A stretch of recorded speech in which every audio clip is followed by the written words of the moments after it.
¿Qué tal amigos? Bienvenidos. Esto es el podcast Historias para no dormir y hoy tengo como invitado a Osvaldo Matú de Edificios Mayas. Una persona que no tenía el gusto de conocer en persona, pero ¿saben qué? Es mi alma gemela. ¿Saben por qué? En su descripción de Facebook ahí dice que él es tomador de café. Yo soy un fanático del café. Dice que es psicólogo laboral. Mi esposa es psicóloga. Anticuado.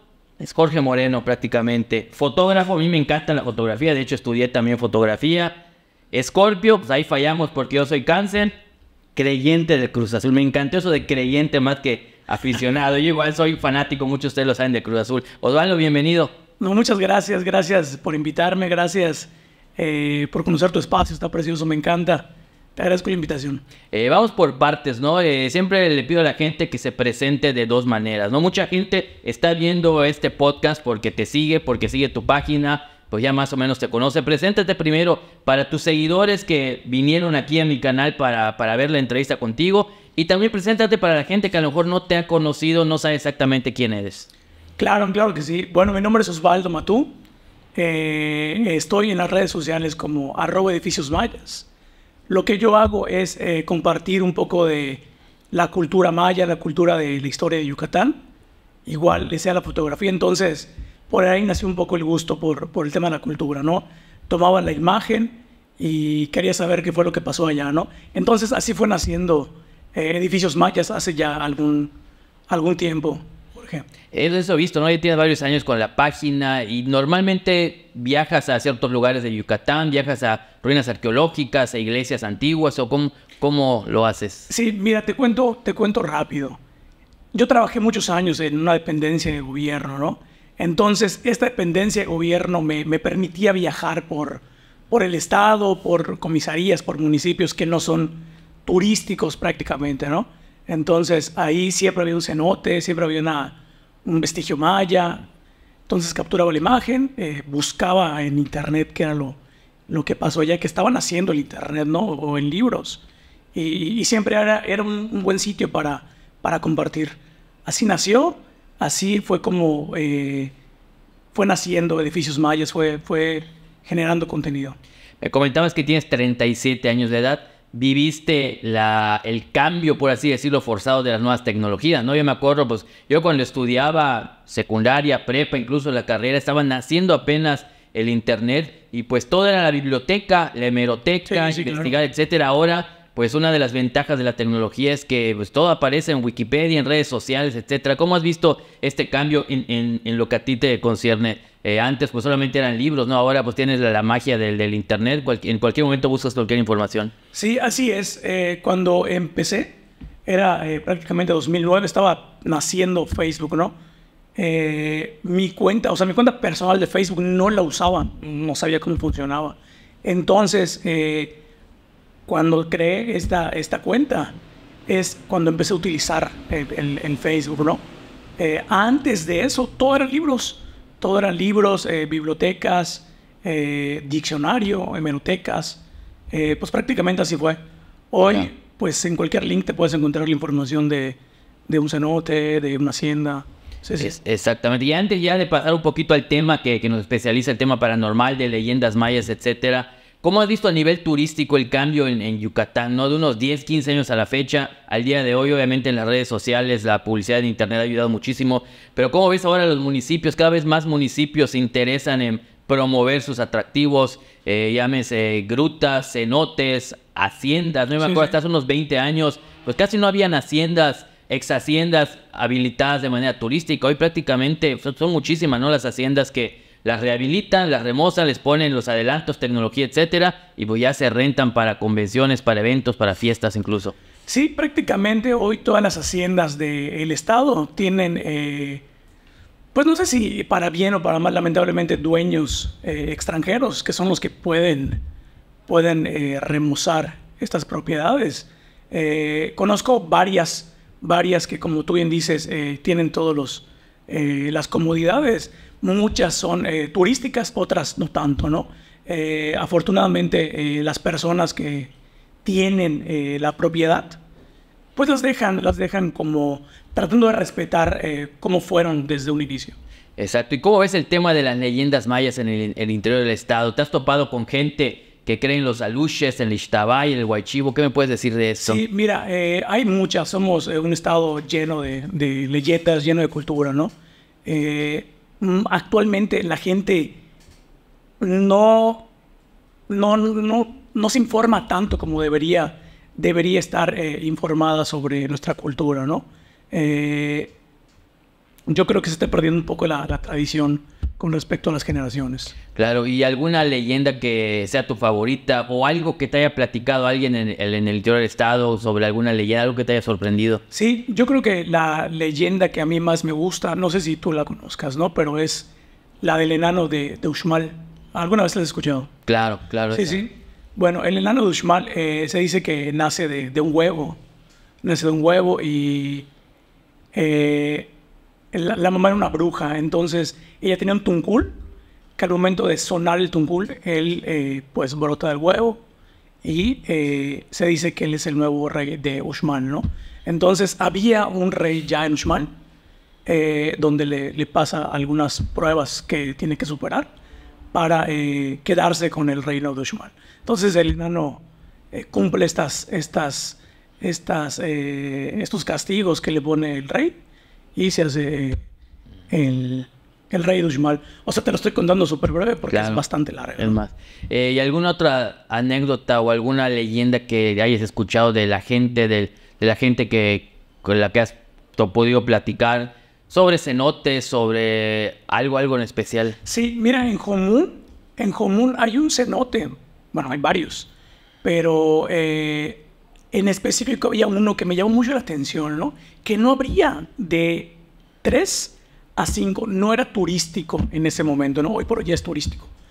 Y no lo abren porque dicen los dueños que de 3 a 5 de la tarde sale un viento del cenote en forma de remolino y bota una estructura que tiene el cenote, ¿no? Entonces tú vas al cenote y tú te das cuenta que esa parte no tiene la estructura que todo lo demás tiene. Entonces yo le pregunto que por qué.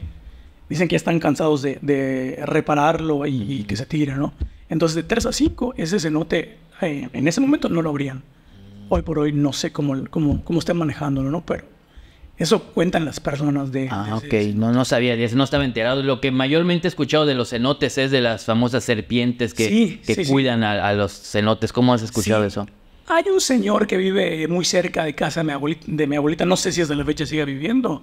Entonces, este señor comentaba que cada cenote tiene una culebra que protege al cenote, ¿no? Entonces, el señor decía que en su último cambio de piel, la culebra le salían unas alas. Entonces, por eso se dice que las culebras son inmortales, son infinitas, ¿no? En la cultura maya también sucede esto. Y se dice que se supone que se van al mar, ¿no? Cuando ya están muy veteranas las serpientes y termina su misión, se van al mar, ¿no? Algo así. Sí. Entonces, este señor decía esto, que cuando estaban en las piedras, las culebras, le salía las alas y se tiraban al agua del cenote y son los protectores del cenote. Me ha tocado ver también que los municipios, independientemente de las leyendas, hay gente que es muy creyente, muy católica.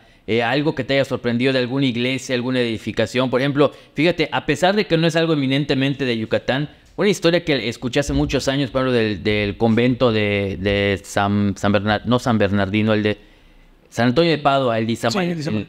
Decían que una flauta similar a la flauta de Hamelin, ya sabes la leyenda, ¿no? De que tocas la flauta y el encantador de ratones, etcétera, ¿no? Decían que había una flauta similar guardadas de hace muchos siglos, hace 3, 4 siglos, casi desde que llegaron los españoles, desde que se construyó esta iglesia, estaba ahí. ¿Algo que te haya sorprendido? ¿Algún dato histórico de alguna iglesia, de algo relacionado con esto? Sí. Hay un sitio que es muy poco conocido en la ciudad, en el estado, y es de los más antiguos en la ciudad, ¿no? Es el convento de Concal. No sé si has tenido la oportunidad de ir a un recorrido allá. Sí lo conozco, sí. ¿Has ido alguna vez a ese sitio? Sí, de hecho ya lo cerraron, ¿no? Un tiempo, no sé si ya lo volvieron a abrir. Me parece que en la pandemia... El ex convento, le decían ahorita, no sé si... Ese sitio es un lugar bien mágico, es un lugar bien bonito, que tiene una historia increíble, ¿no? Es del siglo XVI, es tan antiguo como la ciudad de San Benito, como San Bernardino, como incluso como Campeche, ¿no? Es muy antiguo. Hoy por hoy es un museo sacro. Es un museo sacro, ¿no? Entonces, ese sitio, tú entras y se siente una vibra bien extraña. Tiene salas y cada sala tiene sus sensores de movimiento y de audio también, ¿no? Entonces, tú cuando estás en una sala, empiezan cánticos como católicos, ¿no? Y entonces, yo al cuidador le pregunté, oiga, don Oscar, ¿cuántos fantasmas tiene aquí? Porque se siente bien extraño, ¿no? Y me dijo, ¿de verdad te gustaría saber? Y así como estás, él tiene un monitor en la parte de atrás que se divide en 9 espacios. Y cada espacio es una cámara de cada sala, ¿no? Y me dijo, te voy a mostrar lo que capturé hace, no sé, 2 meses, me dijo. Pero en realidad me dice que siempre se escuchan cosas en esa sala, ¿no? Entonces, me muestra el video del monitor y se activan las cámaras, se activa el audio de los cánticos y pasan 3 personas. Obviamente no eran personas, eran como sombras, como si tuvieran una túnica, como esos monjes antiguos, ¿sabes? Ajá. Ese video está impresionante y se activan inmediatamente el tema del audio. Entonces él se para, va a revisar, dice, yo me levanto nada más por protocolo, me dice, porque sé que no hay nada, ¿no? Esa es una. Y en la sala, que es como réplica de la fachada de una iglesia, entonces dice que ahí encontraron un Jesús, ¿no? La imagen de un Jesús, ¿no? Y que la donaron al museo. Entonces el INAH creo que cada 2 meses va a hacer limpieza de todo lo que tienen allá. Y estaban checando que le crece el cabello y la barba a este Jesús. Eso con información del INAH y del dueño del cuidador del convento, ¿no? Ese lugar es bien bonito, me gusta. Entonces ya está abierto nuevamente. Ya está abierto. Ay, yo fui un par de veces desde que abrió desde la pandemia. Es que imagínate, independientemente si uno cree en lo paranormal o no, un sitio que, como dices, tiene más de 400 años de antigüedad, imagínate cuántas energías, ¿no? Hay gente que de pronto me decía, yo no creo en lo paranormal, pero sí creo en las energías que se quedan concentradas en un lugar que tiene muchos años, ¿no? De cierta manera está relacionado una cosa con otra, ¿no? Pues en 400 años, ¿cuánta gente no ha caminado por allá, no ha estado por allá? Monjes que en su momento a lo mejor habrán fallecido ahí, digo, de muerte natural. Sí, por supuesto. Entonces, evidentemente, todas esas energías, pues estoy sorprendido con eso que me mencionó. ¿Ya hace cuánto te platicaron esto del video? Yo fui, que será hace 3 meses. Ah, pues hay que ir. No, está increíble. De hecho, el señor, el que cuida este convento, hace recorridos nocturnos. Recorridos nocturnos y no he ido, pero estaría muy, muy interesante ir de noche. Hay que averiguarlo, definitivamente es un lugar obligado para ir. Oye, y en Mérida, ¿qué nos puedes decir? ¿Qué enigmas, qué misterios has descubierto a lo largo de estos años que tienes en tu página? ¿Qué lugar ves de esta forma? Me gusta mucho la calle 60 y... La que está a un costado de la casa de Montejo, la que pasa sobre Montejo. ¿Cuál es? La 61. 61. Toda la 61. Hay actualmente descubiertos como 3 o 4 túneles, ¿no? Que decían que había como pasadizos secretos. Ya, o sea, Sergio Cruzllera, no sé si lo ubicas. Claro. Él tiene un libro donde él con evidencia te dice que no están conectados unos con otros, ¿no?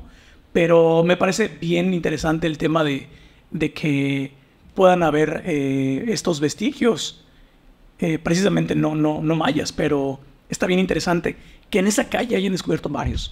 Yo he estado en uno de ellos, el Plaza Diamante, la conoces, sí, obviamente. Claro, sí. Bueno, ahí hay un pasadizo. Sí. De hecho, hay un recorrido que se hace, creo que cada semana, sí. O creo que tienes que pedir cita. Yo con Oxlack Castro, el explorador, el investigador paranormal, sí. Acudí hace algunos años. Ahí precisamente en Plaza Diamante entramos y es impresionante ver los pasadizos, ¿no? Que hay, sí. Que como tú dices, Sergio comenta que no están conectados, pero pues te cuentan historias que te dicen, bueno, pues tendrían que estar conectados, sino con qué fin se hicieron. Sí, y cuántas cosas no habrán ocurrido por allá. ¿Algún otro lugar en Mérida donde hayas escuchado algo? En la bolsa de trabajo, bueno, yo soy psicólogo laboral, ¿no? Entonces voy muy seguido a las bolsas de trabajo, ¿no? frente a Mejorada hay una bolsa de trabajo del ayuntamiento. Entonces ahí dicen que salen, igual hay un pasadizo secreto en esa casona. Y frente al pasadizo está como no sé, donde venden comida a los trabajadores de allá, ¿no? Entonces la señora cuenta que ha visto muchísimas veces gente saliendo de ese lugar y ella al principio pensaba que eran empleados. Nunca se asoma a la entrada. Jamás ha visto que pasen por de frente de ella. Pues, ¿cómo se desaparecen? Claro. Fíjate, yo llevo ya 21 años dedicado de tiempo completo a la investigación paranormal y en el interior del estado principalmente un caso o una leyenda que por mucho me platican la gente por encima de cualquier otra, el Ixtabay o el Huaychú, etcétera, es la de los aluches. Siempre que voy a algún municipio del interior del estado, incluso en Mérida, me hablan de los aluches, que han visto a estos duendecitos, que de sacerdotes mayas que los creaban. ¿Qué opinión tienes al respecto o si te han contado algo relacionado con estos duendecitos? Sí, mira, en Oxcuscap estuve en varias primicias. Las primicias son como rituales mayas donde se hace para que tus tierras y tus animales tengan vida y cultivo próspero, ¿no? Entonces, varias veces, bueno, la primera vez, un poco no creyendo en este tema, nos burlamos un poco del tema, ¿no? Entonces, me acuerdo que el Ishmen nos decía, no se burlen, porque les van a hacer maldad los Groshers. Esa vez dormimos en unas cabañas, ¿no? Entonces, toda la noche nos empezaron a mover cosas, desde el techo hasta las ventanas y las puertas, toda la noche, Jorge. Toda la noche. No sé si fueron los aluches, no sé si fueron animales, porque estamos en la selva, pero sucedió. Y no lo escuché yo, lo escuchamos muchísimas personas. Yo he hablado de la gente del interior del estado, ¿no? Principalmente muchos cazadores de venado y gente que con costumbre siempre está en el monte. Me han hablado de ovnis, de objetos voladores no identificados. Te lo hablan con tanta naturalidad. De hecho, recuerdo ahorita en Zacalún, por ejemplo, los policías de ese municipio del sur del estado hace varios años me platicaban que todos los días veían esferas. ¿Qué has escuchado sobre los ovnis? Mira, estaba yendo a Muna y tenía mucha prisa por llegar a Muna, ¿no? Entonces, en el camino, siempre voy viendo hacia el monte. Es mi hobby favorito, ver montículos y cenotes, ¿no? Entonces, vi un espejo de agua y me bajé y volé el dron y tomé una foto bonita, ¿no? Un gran cenote. Entonces, eso fue hace como 10 años. Hace como un año, alguien me etiquetó de Muna, donde en el cenote donde yo capté la foto, como en el 2004, 2003 más o menos, no sé si sepas del caso. Se llama Yalutzil, me parece, el cenote. Está de Abalá hacia Muna. Ajá. Entonces, dicen que ahí hay avistamiento ovni, lo cubrió Yucatán, por esto, novedades. Varios medios cubrieron esta noticia donde se dice que dentro del espejo de agua salen naves. Hay muchos personas que aseguran haber visto. Eso fue en el 2004. 2004, entonces, ¿no? Por allá me parece. 2005. Oye, qué interesante. ¿Y algún otro caso de ovnis o seres como este que te hayan platicado? Mi mamá es de San Luis Potosí. Mi mamá es de San Luis Potosí, de un pueblo que se llama Villa Hidalgo. Entonces, yo fui hace como 10 años, 12 años. Y de un pueblo a otro empezamos a ver luces. Pero es un pueblo literal como comisaría, muy chiquito. Viven pocas personas. Empezamos a ver luces, lo vieron mis abuelos, mis primos, todo esto. Veníamos en una cama de camioneta. Empezamos a ver luces. Se movían como si la distancia fuera unos cuantos metros de donde estaban hacia la camioneta, ¿no? Y ahí no es como que, ahí es como más desértico. Está el desierto y se ven los cerros, ¿no? Desaparecían esas luces y se iban inmediatamente a los cerros, brincando como si estuvieran a centímetros. Llegamos al primer pueblo y nos dijeron que eran ovnis. Ovnis, como le dicen, brujitas por allá. Eso es lo que a mí me ha pasado. Sí, bien interesante, la verdad. Sí, de hecho, esa ha sido una confusión a veces aquí en Yucatán, porque lo que para muchos se trata de ovnis, de esferas, etcétera, hay gente que dice que son brujas, ¿no? Que las brujas se comunican, o sea, viajan de un lugar a otro convertidos en esferas de luz. Eso también lo dicen mucho, ¿no? Y era como, de verdad, que era como no como un foco de auto, era como fuego, como fuego de fogata. Ya, exactamente, sí, así es. Oye, Osvaldo, y una pregunta que siempre hago a mis invitados, ¿y a ti cómo te asustaban de chico tus papás para que te portes bien? ¿O qué? ¿Le tenías miedo a algo? ¿Te asustaban con el coco, lo tradicional? ¿O qué pasaba Mi en tu papá infancia? siempre tuvo el vicio, siempre, de que llegaba de trabajar y buscaba la forma de espantarnos. Se ¿sí? daba la vuelta por el pasillo hacia el patio y te espantaba, o se subía al techo y te movía cosas, siempre. No me toda la digas. vida, ¿no? Entonces, pues yo creo que eso hizo que nos guste tanto el tema de lo paranormal, ¿no? Hasta la fecha, el día de hoy, pierdes un poquito la ubicación de mi papá y te está espantando. Oye, me decías antes de entrar al aire, conociste la revista Misterios, casi tus inicios, ¿no? Sí. Siempre recuerdo que le decía a mi papá que me compraba la revista, ¿no? Entonces, coleccioné varias revistas tuyas. Creo que en este momento creo que conservo un par, me parece. Tengo varios libros y creo que aún tengo un par.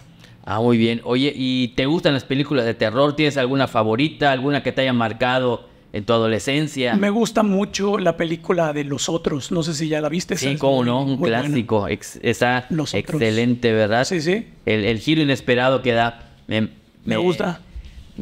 Se me hace muy similar, aunque es otra trama a la de Sexto Sentido, creo que ya la sabes, ¿no? Sí. Todo el público está pensando en una cosa y al final es todo lo contrario. Sí, me gusta Los Otros, me gusta las películas que agarran de libros de Stephen King, me gustan mucho. Okay. Hay unas malas, pero hay unas muy buenas. Aún así las malas también las veo. Eso sí, definitivamente. Otra pregunta que te quería yo hacer, sin ser paranormal, alguna situación de terror que hayas tenido, que te haya pasado, ¿no? En tu trabajo, no sé, ¿no? En el monte, ¿te ha pasado picar una serpiente? ¿Te ha perseguido algún animal o algo? ¿No? Una pregunta que siempre me gusta hacer a la gente, ¿no? Que el miedo no solamente está relacionado con lo paranormal, algo también a lo mejor te habrá pasado. Sí, estaba cubriendo un evento en un lugar que tiene varios cenotes, por Sotuta, y estaba haciendo justo la toma del dron y entró en un modo que yo no conocía, no sabía volar en ese modo, ¿no? No recuerdo, modo Attitude me parece que se llama, y se alejó o sea, no sé cómo empecé a perder el control del dron, pero estaba lleno, o sea, en cenital estaba lleno el lugar de personas y estaba yendo en picada. No tengo idea cómo lo saqué de allá, pero lo perdí, o sea, fue horrible. Si caía iba a lastimar a alguien, seguramente. No me digas, ¿hace cuánto pasó eso? Como unos 8 años, yo bueno, por allá, 7 años por allá. Oye, sí estuvo fuerte eso.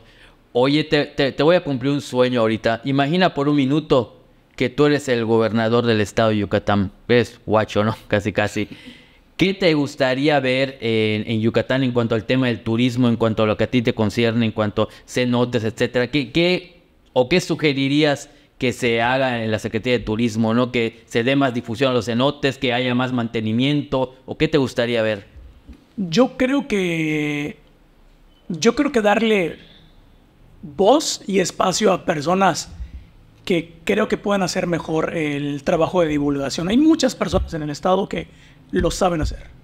Lo saben hacer y lo han hecho desde siempre sin tener un mérito, ¿no? Entonces yo creo que darle voz a divulgadores por municipio. Y también otra cosa que yo siempre recomiendo, a mí me encanta los fines de semana o cuando puedo visitar los municipios del interior del estado. Hay mucha gente que dice, no, pues yo quiero irme de turista, pero se van a otros estados de la República. Como yo siempre digo, puede parecer un cliché porque mucha gente lo dice, ¿no? Pero antes de conocer otros estados de la República, exacto, o incluso otros países, pues hay que conocer nuestro estado, ¿no? Sí. ¿Qué le dirías a esa gente que a veces está más preocupada por irse a otro estado a conocer cuando no conocen sus municipios? Sí. E incluso puedes hacer un gran tour, un gran recorrido dentro de la ciudad. Hay vestigios arqueológicos en toda la ciudad, ¿no? Entonces puede ser un buen tour de estar en un vestigio, irte a un museo dentro de la ciudad sin gastar nada, ¿no? Y por supuesto fuera de la ciudad tenemos un sinfín de sitios que visitar y la gente prefiere irse a otros lugares, que no está mal, pero digo, primero conoce tu ciudad y tu estado. Es lo más importante. Normalmente en el podcast siempre le pido a mis invitados que me hagan 2 preguntas. ¿Qué preguntas te gustaría hacerme? Siempre comento, porque me han hecho muchísimas veces esa pregunta, tanto gente aficionada, gente que a veces me conoce, yo lo he publicado muchas veces, ¿no? Siempre le digo a la gente, oye, ¿quién te gustaría preguntarme sin que sean las 2 preguntas más clásicas? Siempre me pregunta la gente, ¿cuál es tu investigación más importante o la que más te ha impactado? Ya le dije 400 veces, ¿no? Y siempre me preguntan, oye, ¿no te da miedo tu trabajo? Y yo siempre digo, pues si me diera miedo, pues evidentemente no me dedicaría a esto, ¿no? ¿Qué curiosidad tendrías de preguntarme sobre el museo, sobre mi vida personal, sobre mi trabajo, lo que tú consideres? Sí, va la primera. ¿Cuál fue el parteaguas en tu vida que hizo que te dediques a esto? Muy bien. Fíjate, es muy curioso, eso igual ya lo he comentado antes y me gusta siempre decirlo, ¿no? Yo de niño, yo quería ser ingeniero o arquitecto. Me encantaban las construcciones de Lego, las casitas, etcétera, ¿no? Luego, cuando entré en la secundaria, me empezó a gustar el fútbol, pero no para practicarlo, sino para ser comentarista de deporte. Yo quería ser locutor o comentarista, ¿no? Y de hecho estudié el periodismo deportivo, la carrera de periodismo, la licenciatura, para ser periodista de deporte. De hecho, en los primeros años, cuando salí de la carrera, pues estuve ejerciendo en esto. Sin embargo, hubieron 2 sucesos, ¿no?, que me marcaron, por así decirlo. Yo cuando tenía 16, 17 años, se dio un fallecimiento trágico en mi familia de un primo, y a raíz de ello empezaron a ocurrir varios fenómenos paranormales, manifestaciones de él ante sus papás, o sea, mis tíos, ante mis propios papás, ante mis primos, primas, y ahí me empecé a dar cuenta que esto de la vida más allá de la muerte, pues es real, porque no es lo mismo que te lo platique un vecino de una experiencia, a que tu propia familia, tus papás, pues te digan lo que están viviendo en esos momentos, ¿no?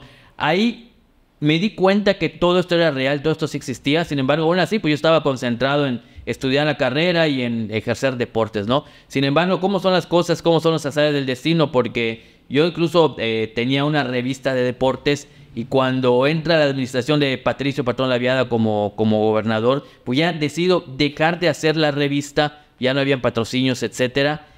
Pero como yo pues, era periodista, tenía la imprenta, tenía reporteros, editores, etcétera, siempre me di cuenta que en el interior del estado, cuando iba a cubrir eventos deportivos, pues había gente hablando del ovnis, del Ixtabay, de aluches, de fantasmas, etcétera. Me di cuenta que en Yucatán no había un medio especializado en el tema paranormal y leyendas mayas. Habían lo de siempre, ¿no? Revistas de política, de deportes, de espectáculos, los mismos periódicos. Era como que un tabú en ese entonces. Era raro que un periódico cubriera alguna nota paranormal, era casi imposible que saliera. Fue así como de manera experimental decidí realizar la revista Misterios, esto en agosto del 2003. Pensé hacerla de manera mensual, sin embargo, desde el segundo día, tercer día, se agotaron los ejemplares en todos los puestos de revistas, y los mismos voceadores me sugirieron, oye, ¿sabes qué? No la hagas mensual, a la gente le encantó, hazla semanal, de un corte más económico, como la revista Parecido, la famosa revista policíaca, ¿no? Y empecé a hacerla semanal, y fue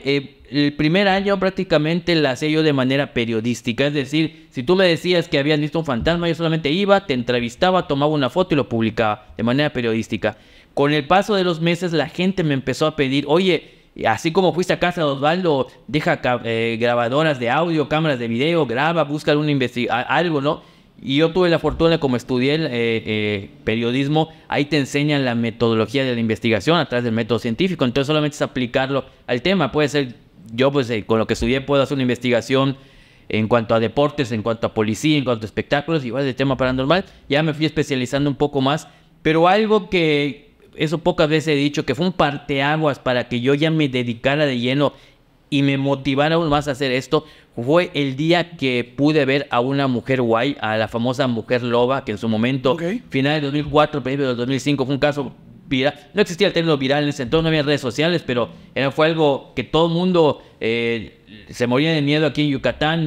Reporteros de España, de Estados Unidos, de Telemundo, de Univisión, vinieron a Yucatán a darle cobertura de una presunta hechicera que estaba espantando a mucha gente por acá, en Yucatán. Tuve la increíble suerte, porque fue suerte, no fue planeado, de poder entrevistarla, de poder estar frente a ella, de ver que sí en efecto se transformaba, y a partir de ese momento, estamos hablando de finales de 2004, principios de 2005, fue un parteaguas para mí, porque yo ya no solamente dije, bueno, voy a seguir haciendo la revista Misterios, sino yo ya creía firmemente en eso. Yo pensaba hasta ese momento que lo de los guayes, los brujos que se convierten en animales, los nahuales, pues eran eso, ¿no? Leyendas. Sin embargo, el ver con tus propios ojos sucesos como estos ya fue algo que me motivó más para dedicarme de lleno a todo esto. A todo este tema, ¿no? Exactamente, esa fue mi motivación, no fueron los cambios, ¿no? Porque cualquiera te diría, no, yo desde niño soñaba con ser tal cosa, ¿no? Sí. Un doctor, claro. Por ejemplo, ¿no? Desde niño quería ser doctor, ¿no? O quería ser arquitecto o abogado, pero yo pues soy algo completamente diferente. Tuve 3 cambios en mi vida. Así es. ¿Alguna otra pregunta que quieres hacerme? Sí, la última. ¿Cuál es tu relación? O sea, ¿cómo es tu relación, Jorge Moreno, con las redes sociales? Mira, fue un cambio casi obligatorio para mí. Como te decía, yo tengo 48 años de edad. Cuando empecé con la revista Misterios, pues apenas existía el correo electrónico, el Hotmail. Y me acuerdo que en ese entonces era más difícil incluso hacer las investigaciones. Porque, por ejemplo, si alguien me mandaba un correo electrónico o me llamaba por teléfono, no había ni el WhatsApp. Eran mensajes de texto o llamadas telefónicas. Si alguien me decía, por darte un ejemplo, me llamaba de Tizimín, oye, disculpa, tengo un caso paranormal, creo que en mi casa se ve como un fantasma en una pared. Para cubrir ese evento para cubrir ese reportaje tenía que viajar, ir, entrevistar a las personas, checar y sea o no sea algo real, porque muchas veces eran pareidolias o casos que tenían explicación lógica, pues ya habías hecho el viaje y ni modo, si no era algo bueno, pues ya perdías todo. Ahora, ¿cuál es la ventaja de las redes sociales? Prácticamente cuando alguien me contacta, ya no solo de Yucatán, de cualquier parte del mundo, oye, fíjate que tomé una foto y creo que es un fantasma, a ver, mándamela, me la manda por WhatsApp, por inbox, por lo que tú quieras, inmediatamente en tiempo real le puedo decir, ¿sabes qué? Es una pareidolia, es algo con explicación lógica, si es algo que vale la pena voy a viajar. Ha sido muy fácil. Ahora bien, el contacto con las redes sí se me complicó en los primeros años cuando el Facebook empezó en 2009, 2010. Yo fui muy renuente a utilizar las redes sociales, ¿no? Yo estaba más enfocado, quizás porque soy de la vieja escuela, me enfocaba más en escribir los medios tradicionales como la radio, como la televisión, pero a fuerza de que estuvieron pasando los años, me di cuenta que es una herramienta obligatoria. Si quieres seguir vigente, tienes que utilizar las redes sociales, tienes que explotarlas al máximo, te guste o no te guste, porque pues antes era como que de manera regional la revista Misterios, Yucatán, Campeche, Quintana Roo, donde yo cubría todo esto, pero el hecho de tener las redes sociales a tu alcance, pues te convierte en alguien mundial, ¿no? Porque a mí, y eso es algo que yo jamás pensé que me iba a pasar en mi carrera, me llegan mensajes de África, de Europa, de Asia, de Japón, por ejemplo, me ha llegado de Tailandia, gente a lo mejor latina que me sigue a través de las redes sociales, pero vive en países lejanos con otro idioma, ¿no? De Sudamérica, obviamente, Estados Unidos, y gracias a ello, cuando me mandan evidencias de fotos o testimonios o este tipo de situaciones, he podido interactuar con todos ellos, ¿no? De otra forma, antes de que existieran las redes sociales, iba a ser imposible, solamente viajando, ¿no? Cuando iba yo a pensar que de lugares como de Asia me contactaran, ¿no? Y también me ha abierto oportunidades a nivel internacional para mi trabajo, ¿no? Como el hecho de que cuando me contrataron para ser portavoz oficial de la película Annabelle ante la comunidad latina de los Estados Unidos, ¿no? O recientemente lo de History Channel, donde vinieron a grabar un documental y todo, ¿no? Entonces, y todo fue a través de las redes sociales, ¿no? Entonces, yo creo que más que ser renuentes, tenemos que aprovechar definitivamente ese tipo de herramientas. Jorge, una pregunta más, si se pudiera. Dentro de tus investigaciones, ¿alguna vez has sentido que tu vida corre peligro? Sí, claro. En 2, 3 ocasiones recuerdo muy bien. Como muchas veces decimos, igual parece cliché, ¿no? Pero a veces hay que tenerle más miedo a los vivos que a los muertos, ¿no? En una ocasión, y te voy a contar las 2 vertientes, ¿no? Primero la versión lógica, ¿no? Resulta una vez estaba haciendo una investigación en un cementerio, por a veces voy acompañado con 1 a 2 personas que me graban, etcétera. En esa ocasión fui solo, había terminado una transmisión en vivo, pero en ese cementerio, a pesar de que no era muy tarde, eran como las 9, 10 de la noche, de pronto empecé a escuchar unas voces de personas vivas, ¿no? Entonces me di cuenta que eran 4 o 5 personas que estaban estaban ahí con las cervezas y todo, entraron aparentemente, ya sabes que en muchos panteones del interior del estado pues no hay mucha vigilancia, el panteón estaba a la salida del pueblo, estaban tomando, yo seguí grabando del otro extremo para tratar de no meterme ni nada, y de pronto escuchan que empiezan a gritar, pero se estaban peleando, o sea, alguien había ofendido a alguien, y de pronto escucho los botellazos, o sea, las caguamas o las cervezas porque no eran de lata, eran de cristal, les empezaron a porrear y se empezaron a aventar las cervezas. Uno empezó a correr, uno pasó cerca de mí y se aventó el envase. Y en un momento yo, pues, obviamente tuve miedo, pero miedo, como te digo, a veces hay que tener miedo a los vivos. Y en un momento en que pasaron dos junto a mí, afortunadamente me ignoraron, no se detuvieron, porque obviamente ellos lo estaban persiguiendo las otras personas. Me hice un lado y las otras personas que estaban, las dos personas que también estaban persiguiendo a estos, pues también se siguieron de largo, ¿no? Prefirieron ignorarme y yo aproveché para salir lo más rápido que pude, ¿no? Eso sí fue una situación que, la verdad, sí tuve miedo, ¿no? Sí, porque sí, dije, por supuesto. parecían, estaban alcoholizados, no sabía si tenían alguna sustancia prohibida también, y dije, a lo mejor, hasta aquí va a llegar Jorge Moreno, ¿no? Esta fue una situación, digamos, con explicación lógica, Sí. ¿no? Con los vivos. Y me ha tocado 2 ocasiones también en donde han habido agresiones paranormales, por así decirlo, en donde también he corrido peligro, ¿no? Una que ha sido la más peligrosa en el año 2003, 2004, estaba yo iniciando con la revista, fui a Izamal, a uno de los cerros que hay por allá. Estaba yo haciendo una investigación porque decían que en esa parte de ese cerro donde había ido, veían el fantasma de una bruja, de una mujer que era muy agresiva, que atacaba a las personas, etcétera. Y yo, pues, como periodista en ese entonces, no estaba yo dedicado, no era tan creyente, porque yo era de los que decía hasta no ver, no creer, ¿no? Fui y entrevisté a unas personas, y estaba en una parte de este cerro, habían 3, 4 personas, turistas. Fue un domingo por la mañana. Estaban lejos de mí los turistas, y te juro, y eso siempre lo recuerdo como si fuera ayer, sentí como unas manos, como si alguien me aventara, me empujó hacia adelante, caí como de 3, 4 metros. Afortunadamente no estaba totalmente tipo abismo, ¿no? O sea, era una inclinación como de 45 grados. Empecé a caer, empecé a rebotar entre las piedras, avancé como 3, 4 metros. Acabé en el hospital, allá en el centro de salud. En la tarde me dieron de alta. Afortunadamente solo tuve golpes y contusiones, no tuve ninguna fractura, a pesar de lo peligroso de caerse de esa forma. Claro.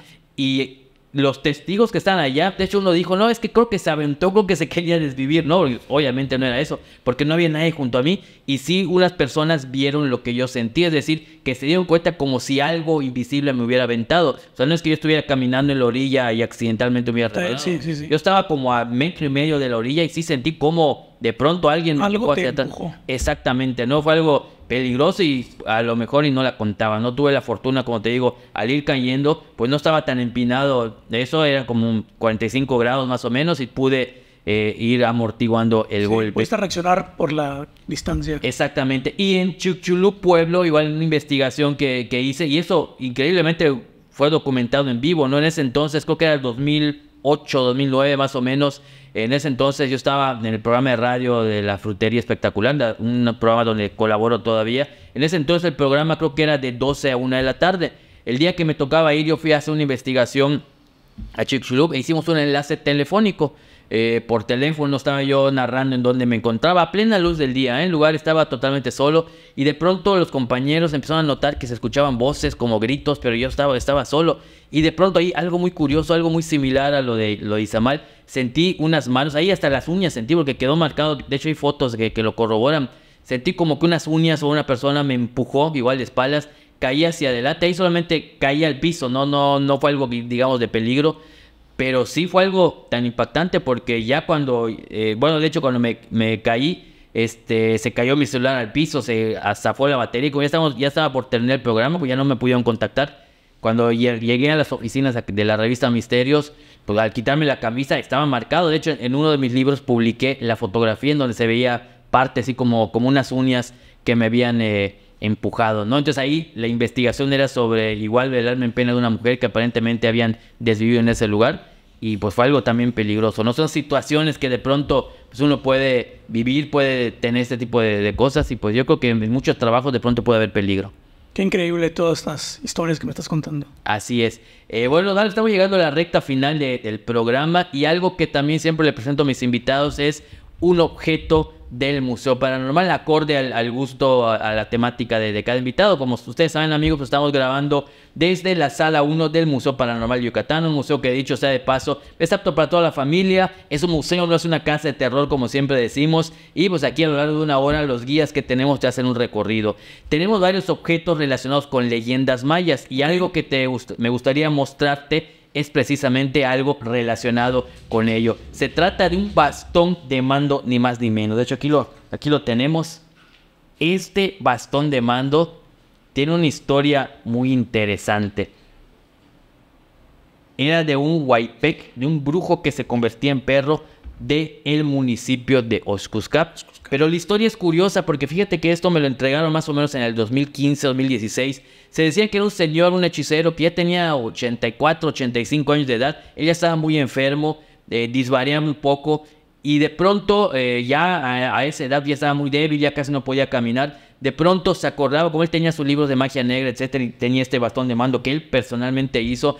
De pronto se quería transformar, salía a la calle, quería hacer sus trabajos, etcétera, pero 2 o 3 veces ya se había extraviado. Entonces su familia decidió quemar sus libros de magia negra, deshacerse de todo. Y este bastón de mando decidieron donarlo al instituto, al departamento de cultura del ayuntamiento de Oxuscap. Por algún motivo no les interesó, pensaron que solamente era una madera, era un palo como cualquier otro, y no lo aceptaron. Pasó el tiempo y uno de los hijos del señor trató de contactarse con el gobierno del estado, con la Secretaría de Cultura. También en ese entonces, creo que si no me equivoco, estaban abriendo, era reciente el Gran Museo Maya. Intentaron donarlo y les dieron largas, que no había espacio, bla, bla, bla, y pues ya no se pudo. Y en ese entonces, otro de los hijos que me seguía a través de las redes sociales, como ya no querían tener esto en su casa porque el señor lo veía y de inmediato quería irse a hacer sus trabajos y salir y todo, pues decidieron donarme, ¿no? Ellos decían que tampoco lo querían tirar porque era un recuerdo de su papá. Y sabiendo ellos que tengo un museo donde exhibimos cosas paranormales, me lo donaron, me lo entregaron. Y qué curioso, algo que yo siempre he lamentado de las autoridades muchas veces.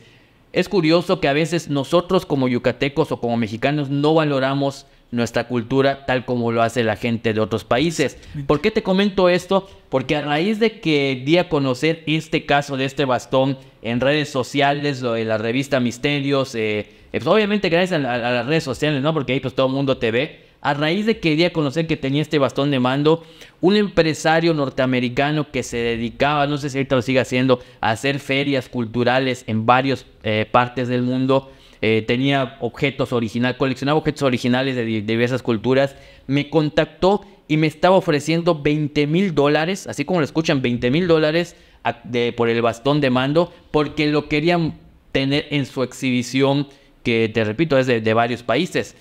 Obviamente nosotros dijimos que no por 2 motivos. En primer lugar, me lo habían donado. Segundo, yo como yucateco, pues le tengo un gran... Para mí es un tesoro esto, vale más que ese dinero. Y en tercero, yo creo que es más importante tenerlo en exhibición aquí en el Museo Paranormal de Yucatán que simple y sencillamente venderlo, ¿no? Entonces me hizo... no consideré en ningún momento venderlo. Pero qué triste al mismo tiempo, porque imagínate, un empresario norteamericano ofrece $20,000 por este objeto para exhibir a nivel mundial, y aquí el ayuntamiento de Oxuscap y el gobierno del estado no lo aceptaron ni gratis. Imagínate cómo son las cosas. Pasaron los años y una vez alguien del gobierno se me acercó que para preguntarme, no, ¿sabes qué? Ni más, o sea, no lo aceptaron en ese momento, se queda en el Museo Paranormal de Yucatán. Entonces, ¿cómo son las cosas, no? Exactamente. No lo quisieron aceptar, no lo valoraron, y pues desde eso, pues aquí está en exhibición con nosotros. Es uno de mis tesoros, ¿no? Que tengo, porque fue de un huaypec. El señor era un brujo que se convirtió en huaypec. Y aquí en el museo, cuando viene la gente, les explicamos lo que significa cada una de las cosas que tenemos acá.